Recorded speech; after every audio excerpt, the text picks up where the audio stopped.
अगर आपका भी सपना है इंडियन एयरफोर्स की यूनिफॉर्म पहनने का और देश की सेवा करने का, और आप टारगेट कर रहे हो एयरफोर्स XY 2027 के एग्जाम के लिए, तो ये वीडियो आपके लिए है। क्योंकि अगर आप लोग एयरफोर्स XY के लिए प्रिपेयर कर रहे हो तो आप लोगों को बहुत अच्छे से पता होगा कि अब सिर्फ 60 डेज बचे हुए हैं, वो भी 60 डेज से भी कम बचे हुए हैं। और इन 60 डेज में अगर आप विदाउट प्लानिंग और बस ऐसे ही बस चलो तैयारी कर लेते ऐसे करोगे तो फिर आपका सिलेक्शन नहीं होने वाला है। आपको एक फुल प्रूफ प्लान चाहिए, मास्टर प्लान चाहिए, जिसको आप लोग फॉलो करके अपने टारगेट को अचीव कर सकते हो और फर्स्ट अटेम्प्ट में ही अपने एग्जाम को क्लियर करके एयरफोर्स की वर्दी को अपने नाम कर सकते हो। और इसके लिए वो मास्टर प्लान मैं आप लोगों के लिए लेकर आया हूं। और ये मास्टर प्लान बस आप लोगों को अच्छे से फॉलो करना है, क्या क्या चीजें करनी, कैसे करनी, ये सब कुछ मैं इस वीडियो में आप लोगों को बताऊंगा। बस इसको फॉलो करना और वीडियो को एंड तक जरूर देखना। स्टार्ट करते हैं अपने इसको। तो जैसा कि आप लोगों को पता है, आप लोगों को ये पता है कि अब 60 डेज नहीं, 60 डेज से भी कम टाइम बचा हुआ है। ऑलमोस्ट 50 डेज ही बचे हुए हैं। जब तक आप लोग ये वीडियो देख रहे होंगे ऑलमोस्ट 50 डेज ही बचे होंगे, ठीक है। और इन 50 डेज को किस तरीके से यूटिलाइज कर सकते हो आप लोग, ये मैं आप लोगों को इस वीडियो में बड़ी अच्छे से बताऊंगा। लेकिन आप में से 2 तरह के लोग होंगे इस टाइम पर ना, जिन अब जब लोग बच्चे देखते हैं ना कि हाँ यार 60 डेज ही बचे हैं, 65 डेज बचे हैं या 50 डेज बचे हैं, तो उनमें से ना अब 2 कैटेगरी बन जाती है बच्चों की। एक वो कैटेगरी जो पैनिक कर रही होती है, जो कहती है यार सिलेबस कैसे खत्म होगा, क्या होगा, किस तरीके से हम अपने सिलेबस को खत्म करेंगे, इस चीज के लिए पैनिक कर रही होती है। और एक वो कैटेगरी होती है जो स्मार्ट स्ट्रेटेजी का यूज करते हैं, स्मार्ट बच्चे होते हैं, स्मार्ट वर्क करते हैं और गेम चेंजर होते हैं, गेम पलट देते हैं, अपने नाम कर लेते हैं गेम को। अब आप किस कैटेगरी में, ये आप डिसाइड करो। अगर आप इस कैटेगरी के हो और इस वीडियो को देख रहे हो, तो इस वीडियो को देखने के बाद आप इस कैटेगरी में चले जाओगे। कैसे, देखो। अब अगर आपको सिलेबस को नहीं समझा है तो पहले सिलेबस को देख लो, क्योंकि अगर आप किसी जंग के लिए जा रहे हो तो आपको पता तो होना चाहिए ना कि एग्जाम, उस जंग के रूल क्या है, उस वॉर के रूल क्या है। तो ये वो रूल है कि अगर आप एक्स ग्रुप के लिए प्रिपेयर कर रहे हो तो आपको ध्यान रखना है कि भैया साइंस सब्जेक्ट होना चाहिए। बिल्कुल सही बात है, साइंस सब्जेक्ट हो तो आप लोग एक्स ग्रुप के लिए जा रहे होगे, आई होप। और आपको पता होना चाहिए कौन कौन सा सब्जेक्ट आ रहा है। तो इंग्लिश आती है, फिजिक्स आती है 12th लेवल की, और मैथमेटिक्स भी आती है 12th लेवल की। ये बात आपको पता होगी। इसमें आपको टोटल 70 क्वेश्चन मिलेंगे एक्स ग्रुप के लिए, 60 मिनट टाइम मिलेगा और 1 marks for every correct answer आपको मिलेगा और 0.25 की नेगेटिव मार्किंग है। ये बात आपको ऑलरेडी पता होगी, आई होप। और याद रखना 10+2 लेवल का आ रहा होगा। वहीं अगर आप वाई ग्रुप के लिए प्रिपेयर कर रहे हो, यानी नॉन साइंस ग्रुप के अगर आप हो, तो उसमें आपको इंग्लिश देखने को मिलेगी, रीजनिंग मिलेगी और जनरल अवेयरनेस मिलेगी। यानी पूरा जो एक सब्जेक्ट, एक कैटेगरी होगी, एक वो हो गया इंग्लिश का सेक्शन और एक सेक्शन हो गया रागा का। तो इंग्लिश दोनों में कॉमन है और इसमें आएगी रागा और इसमें आएगा फिजिक्स और मैथमेटिक्स। इसमें टोटल 50 क्वेश्चंस होंगे, 45 मिनट का आपको टाइम दिया जाएगा, 1 क्वेश्चन मिलेगा for each correct answer and 0.25 की नेगेटिव मार्किंग होगी। और अगर आप दोनों के लिए दे रहे हो, एक्स और वाई बोथ के लिए, तो आपको टोटल 100% क्वेश्चन अटेम्प्ट करने होंगे और 85 मिनट का टाइम आपको दिया जाएगा, ठीक है। ये तो रही जनरल इंफॉर्मेशन जो आपको आपके एग्जाम के बारे में पता होनी चाहिए। ये वाला पैटर्न फॉलो करना है। फिर हम लोग बात करते हैं, अब ये जो सेक्शन है, ये जो प्लानिंग है ना, मैंने 3 फेज में डिवाइड कर रखी है, ठीक है। आपकी जो पूरी प्रिपरेशन है उसको मैंने टोटल 3 फेज में, ठीक है, 3 फेज में डिवाइड कर दिया है। आपकी पूरी प्लान को, पूरी स्ट्रेटेजी को, जो आगे जितने भी दिन बचे हुए हैं, ठीक है, ऑलमोस्ट जितने भी 60 डेज अराउंड जो आपके मैंने बताए हैं अभी बचे हुए हैं, इन 60 डेज को मैंने 3 फेज में डिवाइड कर दिया है। तो कौन से 3 फेज हैं? तो फेज 1 में आपको, जो कि 30 डेज का होगा, जिसमें डे 1 से यानी आज से लेकर अगले 30 डेज तक जो आपको करना है वो फॉलो करना है कि सिलेबस को अच्छे से खत्म करना है। सिलेबस बहुत अच्छे से खत्म करना है, कोई चैप्टर नहीं छोड़ना। ये नहीं सोचना कि ये बहुत अच्छा ज़्यादा आता है मेरे को तो इसको छोड़ देते हैं, या मेरे को कम आता है तो भी छोड़ देते हैं, ये आपको नहीं सोचना है। और कॉन्सेप्ट सारे के सारे क्लियर करने हैं। अगर आप एक्स ग्रुप के लिए प्रिपेयर कर रहे हो तो फिजिक्स के जितने भी कॉन्सेप्ट हैं, जितने भी न्यूमेरिकल्स बनते हैं, फॉर्मूले बनते हैं, वो सारे के सारे आपको क्लियर होने चाहिए, माइंड में छपे हुए होने चाहिए। और अपना जो फेज 1 का जो गोल रहेगा ना वो यही रहेगा कि हम लोगों को अपने कॉन्सेप्ट, कोर कॉन्सेप्ट को क्लियर करना है, बेसिक नॉलेज अपनी एकदम क्लियर रखनी है, अच्छे से रखनी है, और जितने भी वीक चैप्टर्स हैं उनको अच्छे से पढ़ना है। हर किसी का कोई ना कोई वीक चैप्टर्स होता है। अगर आप 11th 12th की फिजिक्स देख रहे होगे तो उसमें कई चैप्टर्स ऐसे होंगे जो आपको अभी भी अच्छे से समझ में नहीं आए होंगे, उसको टारगेट करना है अपने को। सेम ऐसे ही मैथ में और रागा के अंदर आपको जीएस अच्छे से प्रिपेयर करनी है। जीएस में सबको प्रॉब्लम होती है, प्लस इस फेज में रीजनिंग भी अच्छे से करना, क्योंकि अगर आप लोग रीजनिंग से स्टार्ट करते हो ना तो एंड में आप जीएस को ज़्यादा टाइम दे पाओगे। वहीं अगर मैथ और फिजिक्स एक्स ग्रुप के लिए रहेगा जिसमें आपको बहुत अच्छे से काम करना है, रोज कम से कम एक चैप्टर का कॉन्सेप्ट अच्छे से तैयार करना है और 50 से 60 स्टैंडर्ड क्वेश्चन लगाने हैं। स्टैंडर्ड क्वेश्चन का मतलब ये कि ऐसे क्वेश्चन जो पीवाईक्यू में पूछे जा चुके हैं, ये नहीं कि हलवा क्वेश्चन लगा रहे हैं, आपको यूट्यूब पे कोई दिख गया वो ऐसे इजी क्वेश्चन लगा रहा है और आप खुश हो रहे हो, ये काम नहीं करना है। वहाँ पेपर का जो लेवल होता है, जिस तरीके के क्वेश्चन वहाँ पर आते हैं उसी लेवल के क्वेश्चन आपको प्रैक्टिस करने हैं, ये सबसे इंपॉर्टेंट चीज है। वाई ग्रुप के लिए भी सेम बात है कि रीजनिंग के लिए स्पेशली आपको अभी से प्रैक्टिस करनी है। फेज 1 यानी डे 1 से डे 30 के बीच में रीजनिंग अपनी अच्छे से कर लेनी है, ठीक है। वर्बल रीजनिंग और नॉन वर्बल रीजनिंग दोनों को ही टारगेट करना है अच्छे से, दोनों ही बहुत अच्छी पूछी जाती है आपके एग्जाम में। और एक फॉर्मूला नोटबुक बनानी है आप लोगों को, एक नोटबुक आप लोगों को जरूर अच्छे से बनानी है। फॉर्मूला नोटबुक होगी जिसके अंदर सारे फॉर्मूलेज आप लिखोगे, चाहे फिजिक्स के कॉन्सेप्ट हो, ठीक है, मैथ का जितने भी फॉर्मूले यूज होते हैं, क्योंकि आपको पता है ये फिजिक्स और मैथ 11th 12th की भले ही है, लेकिन इसमें उस तरीके से वो लेंदी मेथड यूज करके आप नहीं करोगे। अगर आप वो करने बैठ गए तो हो गया। इसके लिए आपको ट्रिक्स सीखनी पड़ेंगी, ठीक है। उन ट्रिक्स को आप कहाँ लिखोगे? एक नोटबुक के अंदर, क्योंकि जितनी जल्दी ये ट्रिक्स आती हैं उतनी जल्दी भूल भी जाते हैं, तो उसको एक आप फॉर्मूला नोटबुक बनाकर उसके अंदर आपको ये लिखना पड़ेगा और इसको रोज सुबह रिवाइज करना है। 2 चीजें सुबह सुबह आप लोगों को करनी है। एक तो चीज ये है कि ये फॉर्मूला बुक को पढ़ना है अच्छे से, डेली का डेली रिवीजन करना है। जितने क्वेश्चन आपने मान लो 50-60 क्वेश्चन लगाए, उसके अंदर 10 क्वेश्चन ऐसे मिले जिसके अंदर एक अलग ट्रिक यूज हो रही है जो आपके लिए इंपॉर्टेंट भी है और आपको समझ में नहीं आ रही ऐसी कोई ट्रिक, उसको आप लोग अपनी फॉर्मूला बुक में लिखोगे और डेली सुबह इसको रिवाइज करोगे। इतना काम करना है। ये रहा आपका फेज 2। लेकिन सर आपने मैथ फिजिक्स का बता दिया, रीजनिंग का बता दिया, इंग्लिश का क्या? तो इंग्लिश के लिए आपको ध्यान रखना है, जो कि मेरा सब्जेक्ट है इंग्लिश, और इसके लिए इंपॉर्टेंट बातें जो मैं लिख कर लाया हूं आप लोगों के लिए बहुत इंपॉर्टेंट है। एक तो ये इंग्लिश इसलिए इंपॉर्टेंट है क्योंकि दोनों में कॉमन है, ठीक है, और हाई स्कोरिंग भी है। स्कोर आप 20 मार्क्स की इंग्लिश आती है और 20 आउट ऑफ 20 बड़ी आसानी से ला सकते हो। मैं खुद लेकर आया हूँ, 3 बार मैंने एयरफोर्स का एग्जाम क्लियर करा है और तीनों ही बार 20 आउट ऑफ 20 लेकर आया हूँ मैं।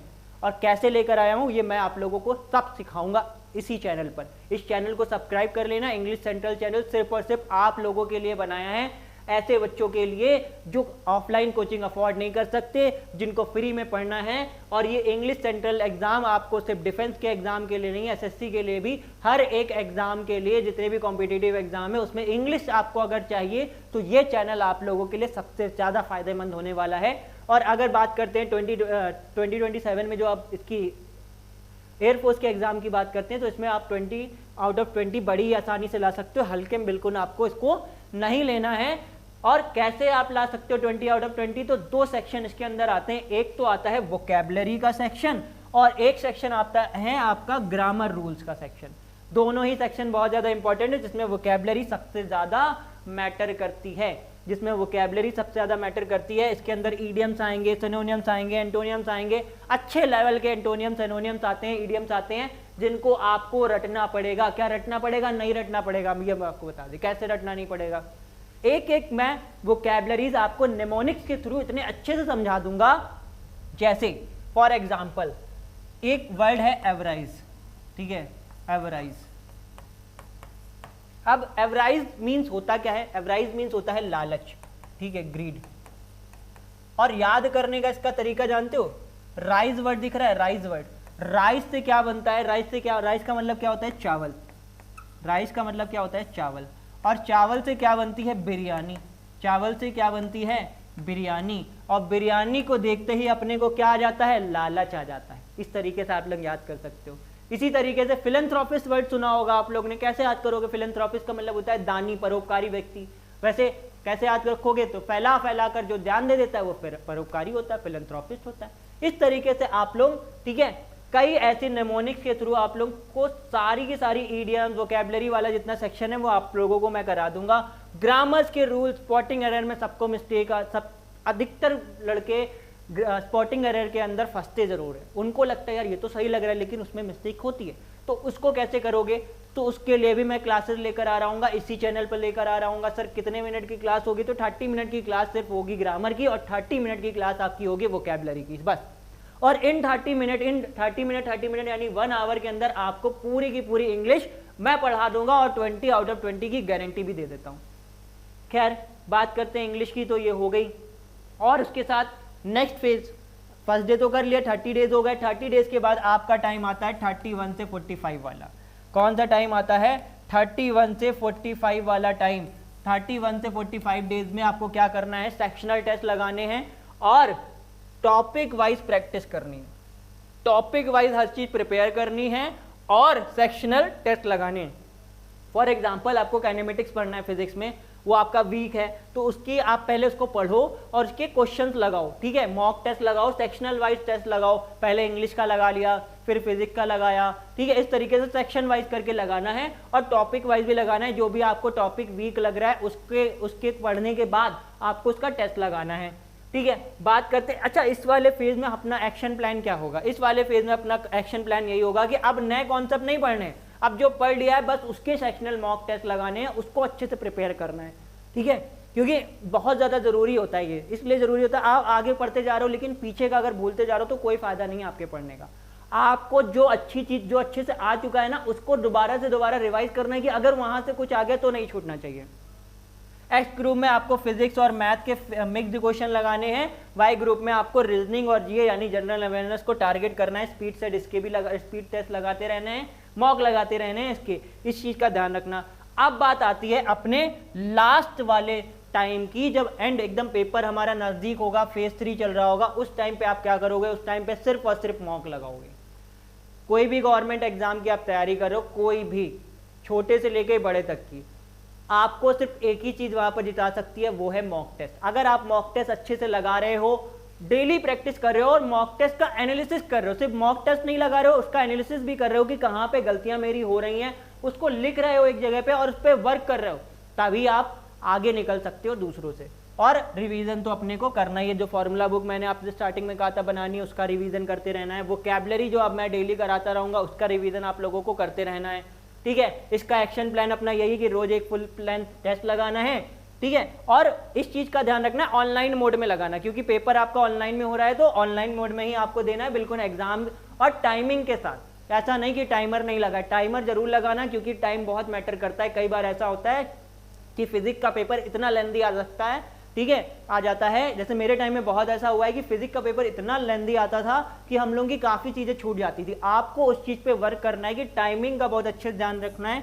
अपनी स्पीड बनानी है, ठीक है? और फिजिक्स और इसीलिए मैं बोलता हूँ ना कि इंग्लिश इतनी इंपॉर्टेंट क्यों है, क्योंकि भाई फिजिक्स का अनप्रेडिक्टेबल है, वो कभी भी बहुत टफ दे सकता है। बहुत ईजी तो खासकर नहीं दिए हैं ज़्यादातर, लेकिन टफ हमेशा दिए हैं, तो उसकी वजह से आप लोग इंग्लिश को कवर कर सकते हो वहाँ से, ठीक है?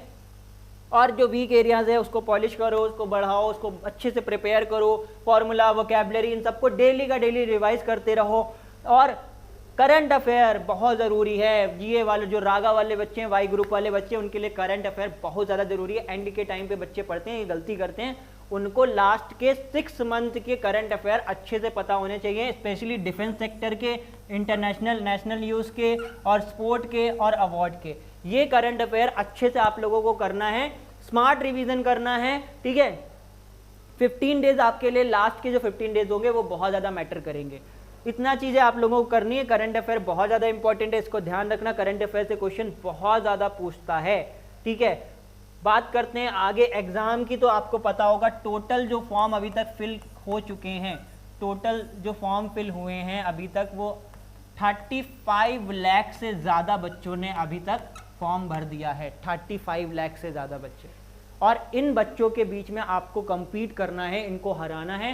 तो उसके लिए आपको अगले 60 डेज, 50 डेज, जो भी जितने भी दिन बचे हैं, उसमें आपको बहुत मेहनत करने की ज़रूरत है। दिन रात एक कर दो मेहनत से, ठीक है? रही बात इंग्लिश की, तो मैंने आप लोगों को जैसा कि बताया कि 20 आउट ऑफ 20 दिलाने की जिम्मेदारी मेरी है।